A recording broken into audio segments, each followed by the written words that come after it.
McDonald's temporarily removes the chicken Big Mac from menu. Staying on a McDonald's topic. Maybe this is what he was going to order. Maybe this would have solved everything if they just had stock of the chicken Big Mac. Yeah. Well, a chicken Big Mac I never even heard of. So this was in the UK only. It was UK only, and apparently there was so much demand that they had to temporarily pause it. Look at that thing. It's a Big Mac. What a work of art. But it has, instead of beef patties, they just put the McChicken in replacement patties. of the beef patties. Yeah, so there's two of them. It's like a double McChicken, kind of. Yes, and people seem to love it.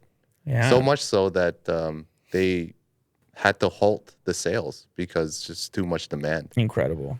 It's a fancy looking thing. I mean, if it's that popular, maybe they got to bring it other places. I know they did the chicken breakfast sandwich, which you were getting. Yes. Which is also not a thing they ever had before. So who knows? Maybe the chicken Big Mac is next. They launch it elsewhere in the U.S., maybe Canada. $5.50. Yes. In the UK, at least. A spokesperson for McDonald's UK said, "We have been delighted by our customers' reaction to the limited edition chicken Big Mac.